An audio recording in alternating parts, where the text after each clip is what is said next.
So when you look at those options, you have to remember that the Obama administration has said time and again that the U.S. has no appetite for boots on the ground here, precisely because of those vital interests that you discussed. So do you think, Graham, that this has effectively ruled out a wise choice? What could be a wise choice? Well, I would say for people who would like to make the case, which Nick and Nigel actually try to do in part of this debate, that the U.S. has a really, really, really important interest in what's happening in Syria. If that were the case, to rule out the instrument or the action or the initiative that might be most effective would not make any sense. So I think while President Obama hasn't explained it so precisely, I think you got it exactly right, that it's his judgment that no vital American national interest is engaged here that leads him to something that's also politically attractive in the U.S., no boots on the ground. And in the debate here in the U.S., almost everybody sort of does a curtsy before no boots on the ground. Even Senators McCain and Lindsey Graham, who've been pushing for more aggressive action, say, but of course that won't involve Americans fighting on the ground, because Americans are clearly more weary and more wary of sending more Americans to fight and have to, die themselves. Well, Andrew, when we've talked about this before, the question has been, how do you then line up your ambitions with a series of somewhat more limited measures? We actually in our readings we had a piece by Fareed Zacharias who I think puts it very well, and he says something to the effect of, we're trying to achieve a more ambitious outcome in Syria than we did when we were going to Iraq in 2003, except this time against a more formidable foe with more external support, and only using something like a half measure, like a no-fly zone. So again, one of the things that we talked about when we did strategy, or which we will do, is the mismatch between means and ends. So the U.S. is asserting some rather grand objectives, hopes, aspirations, but the means being mobilized to address those ends are clearly inadequate. Now, if we look at the menu of potential military options, we fortunately have the benefit of the chairman of the JCS, General Dempsey, who in a presentation to the Senate Armed Services Committee just several months ago presented actually a menu, and not only a menu, but he had a price for each of the items, and then he had some estimate of their likely consequences on the battlefield in the short run and on the whole problem in the longer run. So let's take a look at that chart. So if you look at General Dempsey's options, and he did that nasty thing of putting a price tag on each one of them, which is always the certain way to get a senator's attention. Let's go through just quickly what they were. He talked about training, advising, and assisting the opposition, which would be several hundred to several thousand troops, maybe $500 million a year.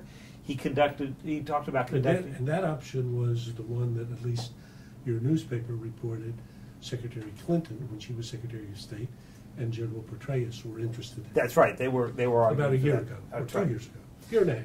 Yeah. Then there was the next step up, conducting limited standoff strikes that would help eliminate Syrian military assets. It would be billions of dollars. It would degrade Syrian capabilities. It would encourage defections. But the regime could still survive it. He talked about establishing a no-fly zone where you'd shoot down aircraft, you'd strike airfields, you'd neutralize air defenses. Again, he put a price on that of about $1 billion a month. At that point, you're talking real money.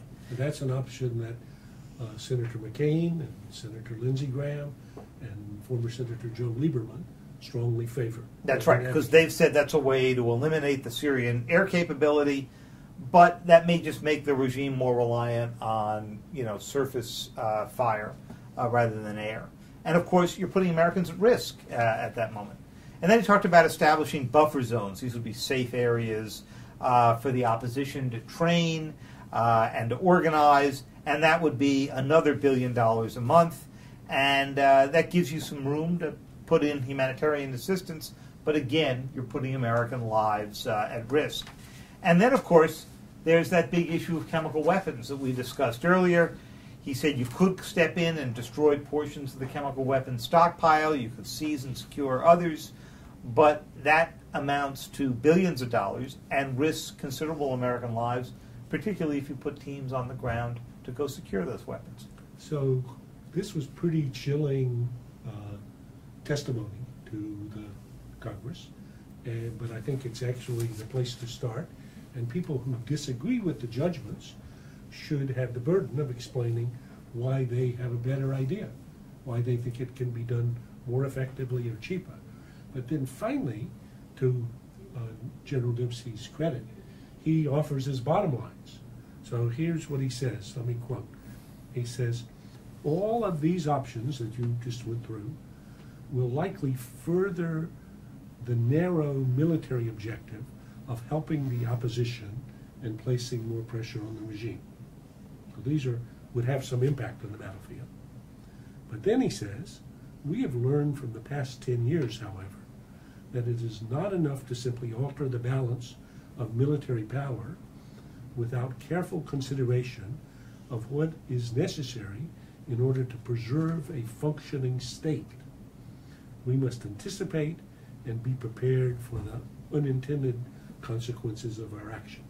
Well, Rebecca, we're back to your territory of state building, and I think what he's saying here is the United States went into Iraq thinking it would be there for 6 months to a year, and the state would then emerge because Saddam Hussein had a working and functioning bureaucracy, or so the U.S. thought at the time. So some dream. So is Dempsey right here? Would a military action simply forestall the bigger question of state building? If I knew the question or the answer to that question, I would be much better placed than I am today.